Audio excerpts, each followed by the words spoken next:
Friends, welcome back. അപ്പോൾ ഇന്നത്തെ സ്പെഷ്യലാണ് നമ്മുടെ കോഫി മാർബിൾ കേക്ക്. 2 രൂപയുടെ ബ്രൂയുടെ പാക്കറ്റ് വെച്ച് ഉണ്ടാക്കിയ നമ്മുടെ ഈ സിമ്പിൾ കേക്ക് എങ്ങനെ ചെയ്യണമെന്ന് നോക്കാം. ചാനൽ സബ്സ്ക്രൈബ് ചെയ്യാത്തവർ ഒന്ന് സബ്സ്ക്രൈബ് ചെയ്ത് സപ്പോർട്ട് ചെയ്യണേ. വീഡിയോ ഇഷ്ടമെങ്കിൽ ലൈക്ക് ചെയ്യാനും മറക്കരുത്. തൊട്ടടുത്തുള്ള ബെൽ ഐക്കണും കൂടി ഒന്ന് എനേബിൾ ആക്കിയേക്കണേ. ഇപ്പോൾ ഒരു ഇഡലിയുടെ തട്ടെടുത്തിട്ടുണ്ട്. അതിലേക്ക് നല്ലോണം എണ്ണ പുരട്ടി വെച്ചിട്ടുണ്ട്. പിന്നെ ഒരു മിക്സർ ജാറിലേക്ക് ഒരു മുട്ട പൊട്ടിച്ചൊഴിക്കുക. ഈ ഒരു സ്പൂൺ വെച്ചിട്ട് നമ്മളെല്ലാം അളന്നെടുക്കണം കേട്ടോ. അപ്പോൾ ആദ്യം തന്നെ നമുക്ക് പഞ്ചസാര എടുക്കാം. പഞ്ചസാര ഒരു 7 സ്പൂൺ പഞ്ചസാര ഞാനിവിടെ എടുത്തിട്ടുണ്ട്.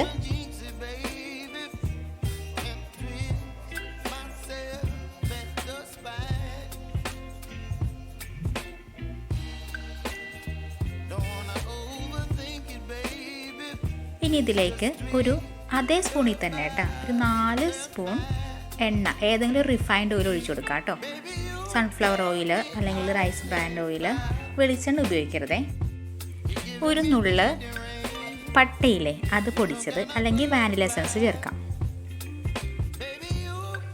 പിന്നെ അതേ സ്പൂൺ അളവിൽ തന്നെ പാല് ചേർത്ത് കൊടുക്കാം. ഒരു 4 സ്പൂൺ പാല്.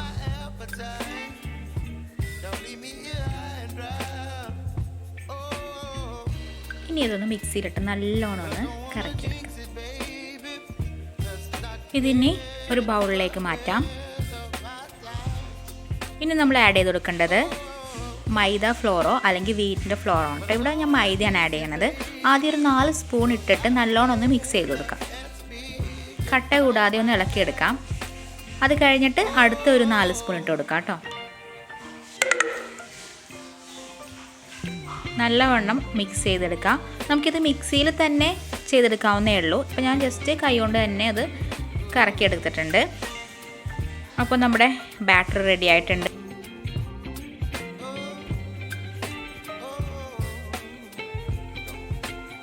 ഇനി ഒരു 4 ടേബിൾ സ്പൂൺ ബേക്കിംഗ് പൗഡറും കൂടി ചേർത്തിളക്കാം. ഇതിൽ നിന്ന് ഒരു പോർഷൻ ഞാൻ മാറ്റി വെച്ചിട്ടുണ്ട്. അതിലേക്ക് നമ്മുടെ ബ്രൂഡ് 2 രൂപയുടെ സാഷേ പാക്കറ്റ് പൊട്ടിച്ചിട്ടിട്ടുണ്ട് കേട്ടോ. അപ്പോൾ ഒറ്റ പാക്കറ്റ് മതി കേട്ടോ നമുക്കിത് ഉണ്ടാക്കാൻ. നല്ലോണം ഒന്ന് മിക്സ് ചെയ്തെടുക്കാം. ഒരു സ്പൂൺ പാലും കൂടി ചേർത്ത് നല്ലവണ്ണം ഒന്ന് മിക്സ് ചെയ്യാം. പിന്നെ ഇത് ആ വൈറ്റ് പോർഷൻ ഇഡ്ഡലി തട്ടിലേക്ക് ഇട്ട് കൊടുക്കുക. കുറച്ചായിട്ട് ഓരോ കള്ളിയും നിറയ്ക്കാം.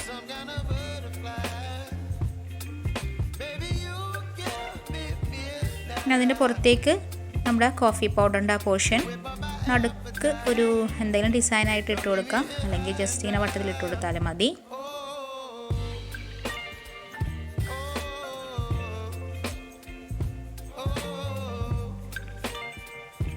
ഇനി അടുത്ത വൈറ്റ് പോർഷനും കൂടെ അതിൻ്റെ പുറമെ ഒഴിച്ചു കൊടുക്കാം. വൈറ്റ് പോർഷനെല്ലാം ഒഴിച്ച് നമുക്ക് ഫില്ല് ചെയ്ത് കൊടുക്കാം. പിന്നെ ലാസ്റ്റ് പിന്നെയും കോഫി പോർഷൻ ബാക്കിയുണ്ടെങ്കിൽ അത് ഒഴിച്ചു കൊടുക്കാം.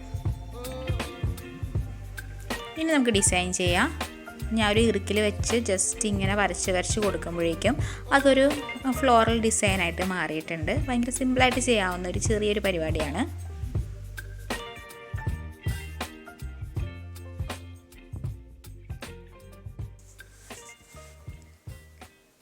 ഇത് പ്രീ ഹീറ്റ് ചെയ്തിട്ടുള്ളൊരു ഓവൻ സെറ്റപ്പാണ് കേട്ടോ.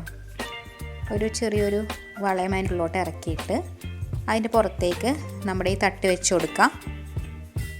ഒരു 10 മിനിറ്റ് നേരം അത് പ്രീ ഹീറ്റ് ചെയ്തിട്ടുണ്ടായിരുന്നു കേട്ടോ. നല്ലോണം ഒന്ന് മൂടി കൊടുക്കാം. അപ്പോൾ ഒരു 20 മിനിറ്റിനുള്ളിൽ നമ്മുടെ കേക്ക് ഇവിടെ റെഡി ആയിട്ടുണ്ട്. വേറെ ഒന്നും വെച്ച് നമ്മൾ കുത്തി ഇളക്കേണ്ട ആവശ്യമൊന്നുമില്ല. കൈകൊണ്ട് തന്നെ അതിങ്ങനെ വിട്ടുപോകുന്നു. അപ്പോൾ നമ്മുടെ കേക്ക് റെഡി ആയി കഴിഞ്ഞു. നമുക്കിതൊന്ന് ഉള്ളിൽ എങ്ങനെ വെന്തിട്ടുണ്ടെന്ന് നോക്കാം. അപ്പോൾ അതേ നല്ല സോഫ്റ്റായിട്ട് നല്ല പഞ്ഞി പോലത്തെ മാർബിൾ കേക്കാണ് നമുക്ക് കിട്ടിയിരിക്കുന്നത്. വലിയ ചിലവൊന്നും ഇല്ലാതെ തന്നെ നമുക്കിത് ഉണ്ടാക്കിയെടുക്കാവുന്നേ ഉള്ളൂ. എല്ലാവരും ഇപ്പോൾ ട്രൈ ചെയ്ത് നോക്കുക, ഫീഡ്ബാക്ക് അറിയിക്കുക. Thank you all.